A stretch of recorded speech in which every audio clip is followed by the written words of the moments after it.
Hello again and welcome to another episode of the weekly Waypoint. But today we are once again in Fug Pro, the mod for Tony Hawk's Underground 2, which makes it so that you can play levels from the previous games. This time we are in Tony Hawk's Pro Skater 2 levels, and this video has all of the available levels in the mod. They don't have as many Tony Hawk's Pro Skater 2 levels as they do Tony Hawk's Pro Skater 1. But I think this will be cool because in less than a week, this Friday even, they are releasing Tony Hawk's Pro Skater 1 and 2. So we'll be able to see, even though these aren't the original versions of the levels, they're redone for Tony Hawk's Underground 2. But still, this will give us like an idea of what's in store, and we'll get to see like really nice HD high fidelity versions of these levels once again. So yeah, that's exciting. I'm still really interested to see what the cosmetic progression is like. I really enjoyed playing Crash Team Racing, and I know Beanox is involved as well as Vicarious Visions in this remake that they're doing, so hopefully the cosmetic progression is similar to Crash Team Racing, because that was really good. It was like you could buy stuff for real money, but you never felt like you needed to, and I think I just really enjoyed all of the, along with Overwatch, Crash Team Racing Nitro Fueled is probably my favourite game for cosmetics, just because of how like varied and stuff all of the characters were. But this is more of a realistic style game, so I'm not sure I'll be as into it, but who knows, we'll see what they come up with, those wacky dudes over there, wacky dudes and dudettes, see what they get up to. So yeah, I'm excited for Tony Hawk's Pro Skater, but weirdly that's not what's been on my mind as much this week when it comes to gaming. Well, first of all, World of Warcraft. So basically the first thing I'm going to mention about World of Warcraft is that the animated short Afterlives came out recently. Every expansion in the lead up to them, they do these animated shorts where it's hard to explain, you kind of have to go watch them. They're not like fully animated, it's like these really well done art pieces with like kind of animatic motion to them and like camera panning and all this kind of stuff, and it works really well because Blizzard is full of some fucking talent and some CD publisher bullshit. But rather than going into a full analysis of the Shadowlands Bastion, I'm going to direct you to my thoughts on video, which is 20 minutes long and covers just that. It is a video, it's still available on Spotify if you want it in podcast form, but I have once again started uploading the thoughts on videos to this channel because I think this is just going to be an easier way to access it for a lot of people, and also it's an easier way of noticing when I upload new ones. I think the Spotify feed is a little bit out of the way, so yeah, I'll continue doing the audio only version, but I'll also be uploading the thoughts on here, and it's not going to be quite as much effort as used to go into them. It's just going to be one picture, which will probably be the thumbnail, as well as I'm not going to bother putting any music for it. It's literally just going to be me talking because effort is difficult, damn it. But yeah, I had a fantastic time discussing that, and if you're interested in my thoughts on that, go over there. I will be doing one for every short that they do. They probably won't all be 20 minutes long because the Bastion one is kind of special, but either way, I'm very much looking forward to the Maldraxxus one, and we got a release date, 27th of October, and I'm very excited to be doing that. It launches at 11 PM on a Monday, which is great because I don't work Monday nights, so I should have some time to tamper with it, to play around with it. WoW launches these days are typically pretty flawless, so hopefully that is the case again this time round, and I'll be able to play it. Like, I know if ESO or something, I'll have to like wait like a day before I can really play it. But wow, Blizzard have been at it so long that they know how to do it. Then again, coronavirus is a thing right now, so maybe it'll be different this year. But either way, I'm super excited for that. I'm not sure I'm going to live stream me going into Shadowlands for the first time or not, because I didn't enjoy the leveling experience very much for BFA, and I'm not sure if streaming my opening into that contributed to it, because when you're streaming you're kind of always on in a way. You're always aware that you're talking and all that kind of thing. I've tried several times to just be like, I'm going to do a chill stream where I don't have to worry about being that entertaining, but I still get to stream it for posterity. But it doesn't really work out that way. In the subconscious, you just know that you're like online and that people could potentially be watching you and stuff like that, so I'm not sure I'll be doing that again. I might change my mind though. But either way, that also means pre-patch is coming up within the next month, which is almost what I'm more excited for at this point, because I want to do all those stream throughs of the character leveling, as I've mentioned several times at this point. Still plan to go ahead with all of that shenanigans. Did you notice how I was going to quickly mention WoW and it became like a whole 2-minute segment of the video? Yeah, that happens a lot in my life. I'm so sorry for anyone who has to deal with me doing that. No, what I was really going to talk about this video is the Super Mario All-Stars 35th Anniversary Collection, which no, has not been announced. I'm sorry if I got your hopes up there. Every time Game Explain do a video on it, I'm like, and then it's like, oh.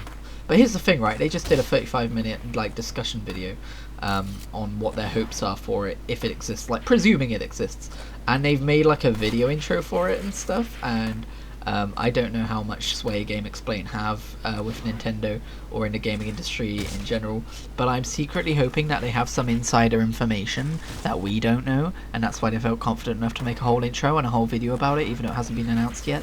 But the reason I'm excited about it again, besides Game Explain, is because September, which is 4 hours from now, marks the 35th anniversary of Super Mario, and the prevailing rumours over the months from various fairly credible seeming sources has been that this collection exists, that it's at the very least Super Mario 64, Sunshine and Galaxy for the Nintendo Switch, and that it's a thing, and I really want it because I've been holding onto a digital voucher for a £50 Nintendo Switch game, and I'm really hoping that it's A, a thing, and B, going to be available through that voucher, which I would assume it is. Most Nintendo first party titles are, because I played Super Mario 64 DS, and that's how I experienced that game, and apparently it's not a very good version of the game. I didn't notice, but I enjoyed it anyway.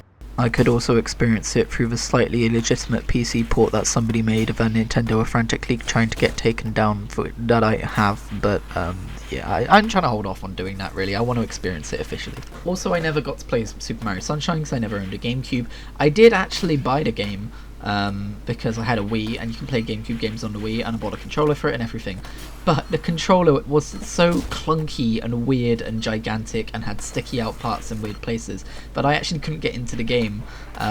Literally, the controller of the GameCube put me off playing a GameCube exclusive game, which is, you know, kind of pathetic, but also hopefully kind of understandable. I would very much like to play Super Mario Sunshine on the Switch with Switch controller. And Super Mario Galaxy is a game I did own on the Wii, but I never really played because I was an entitled little shit who took things for granted, and now is very sad that he didn't play Super Mario Galaxy. After how much I loved Odyssey, I really want to play these three games. I really hope they're all like shiny and HD and that they exist first and foremost.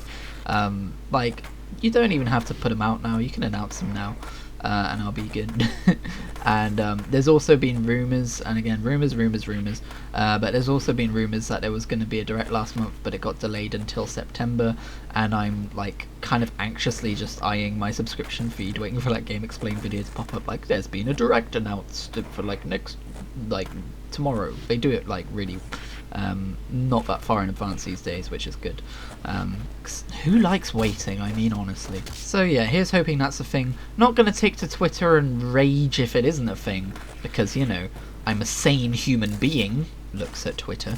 But hopes and dreams and streams and screams and all that kind of malarkey. Also, I have decided that if February comes around, which is when my digital coupon expires, and I haven't bought a game, I may just get Octopath Traveler, because that's a game that very much interested me a while back. And it's like a JRPG style game. I don't know if it's actually made in Japan, I don't think it is, but it's like a JRPG style of game, and I'm always wanting to get into JRPGs and stuff, and I should really probably just use it on Dragon Quest XI, because I did play through the extensive like 10-hour demo of that game, and I got really interested in the story and stuff, but it's been so long since I did that, I don't know. There's a lot of choice, okay, don't rush me. I'd much rather spend it on a 3D Mario collection though, just saying. I mean, there were also some rumours that Super Mario 3D World is going to be coming to Switch as well as part of this whole thing, but like a separate title, but this was like the original rumours. I don't know if that's been brought up many times in other rumours, and no, I just hope that is a thing, because there's something about like the 3D Land, 3D World games that just look so charmingly like PS2 collectathon style era, whereas like the actual like 3D games like 64 and Sunshine and Galaxy, they're amazing in their own right, but they always have some kind of like central theme, central gimmick. They're more like, almost more like modern AAA, whereas like, I don't know how to explain it, 3D World games look more like PS2 era collectathon stuff. Yeah, I don't know, I want that too, but I assume that would be a separate game, and I probably wouldn't be able to get it for a while because it'd be 50 quid because Nintendo. In other news, a while back I claimed a free